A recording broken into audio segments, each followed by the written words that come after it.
We know who Lindsey Graham is. Lindsey Graham is a sycophant.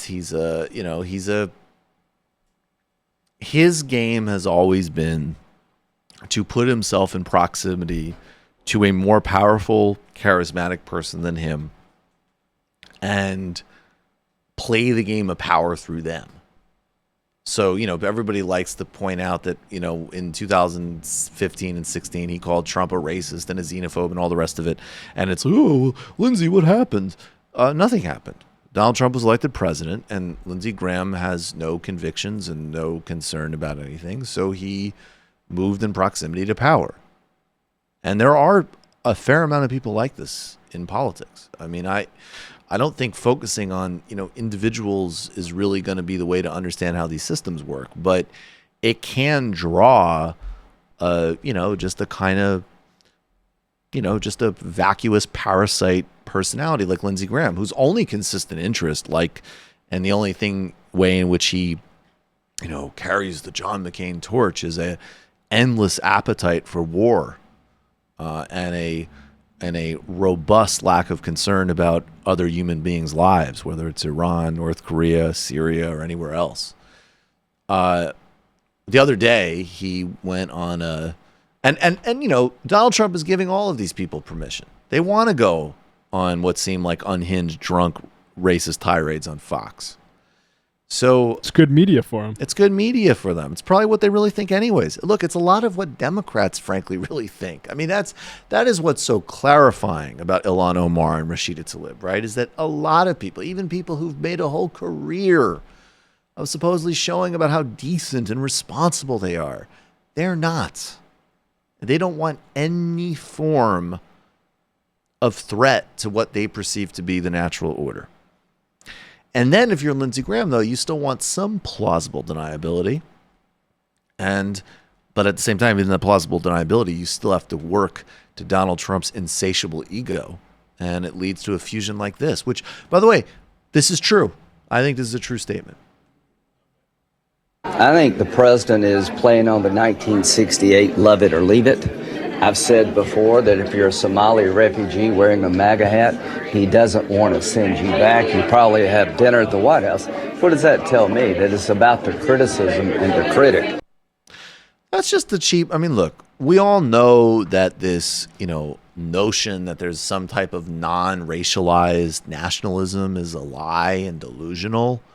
And, people are either unable to understand why that's the case, so they're deluded, or other people understand that they still want some plausible deniability strategically. And by the way, it's also true. I have no doubt. I would not be surprised, and this is another really important thing to watch in this campaign, and especially as we hold media hacks accountable. Donald Trump is going to pour the fumes on the race war and incite and incite and incite and incite. And particularly as you get closer to general election time, he absolutely is going to do moves like that to confuse the discourse, to create plausible deniability, and get the counterintuitive take from Jake Tapper. So you might see a Somali refugee with a MAGA hat. In fact, a Somali refugee with a MAGA hat that sets up some type of Trumpist YouTube channel would be an amazing business opportunity right now. Yeah, I mean, when Trump did his Muslim ban, which included Somalians, I don't think he had a provision in there saying they can come if they have MAGA hats. No, he did not say. He said no Somalis can come.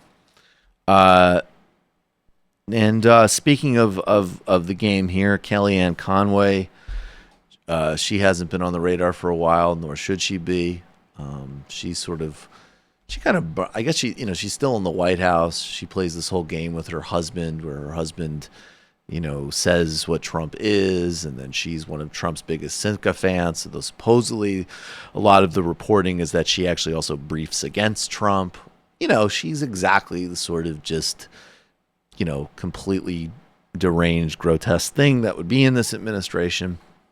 And this is what you're going to hear from them even more aggressively moving forward. Here she is playing the race game herself. Got it. Following up on the previous question, if the president was not telling these these 4 congresswomen to return to their supposed countries of origin. To which countries was he referring? What's your ethnicity? Why is that relevant? No, because I'm asking you a question. My ancestors are from Ireland and Italy. My own ethnicity is not relevant to the question I'm asking. No, it is, because you're asking about, he said originally. He said originally from. I'm asking. And you know everything he has said since, and to have a full So are you conversation. saying that the president is telling the Palestinian... The president's already commented on that. Go back to the occupied territory. The president's already commented on that, and he said a lot about this since that one tweet. No, he's put out a lot of tweets, and he made himself available to all of you yesterday. A lot of tweets. Yes, he has. He's tired. A lot of us are sick and tired of this country, of America coming last, to people who swore an oath of office. Sick and tired of our military being denigrated. Sick and tired of the Customs and Border Patrol people, protection people I was with, who are overwhelmingly Fascist. Hispanic, by the way, in McAllen, Texas. Sick and tired of them. Oh, by the way, if you are one of these like pathetic, thirsty losers who is impressed that there's a Hispanic border guards, first of all, you're a gullible fucking moron. You think it was any mistake that they had a Hispanic woman in front of the caged human beings That were all male. That were all male, also, precisely, that Mike Pence walked by. And even so, I'm sorry. If you were a human being, you would still... I even remember as a teenager in the 90s when photos of all men gated in cages in the Balkans were used in the United States as a trigger for what was also a profoundly misguided humanitarian intervention policies. But you know what? It was on a higher moral plane that you shouldn't do that to any human being.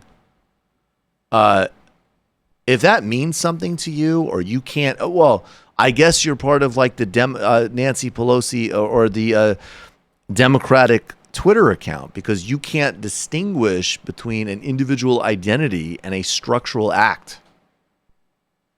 So, you know, Kellyanne Conway is a fucking joke. We know what she is. All of these people. We have an are update jokes. from Ilhan, though. All right, let's do this. Hashtag stand with Ilhan always. Bravest person in I am America. not. What I'm scared for is the safety for people who share my identities. When you have a president Please clear your path. who clearly thinks someone like me should go back, Right. the message that he's sending is not for me, is to every single person who shares an identity with me. And he's telling them, you guys are going to be all right. I'm good. He's telling them that this is not their country. And what we tell them is that this is. And they are welcome here. Because what I said on my election night was because we have said this president is racist. We have condemned his racist remarks. I believe he is fascist because today, even Lindsey Graham defended his comments by saying that if I was wearing a MAGA hat, if there was a Somali person wearing a MAGA hat, they would not be deported. But because I criticized the president, I should be deported. I want to remind people that this is what this president and his supporters have turned our country, that is supposed to be a country where we allow democratic debate and dissent to take place.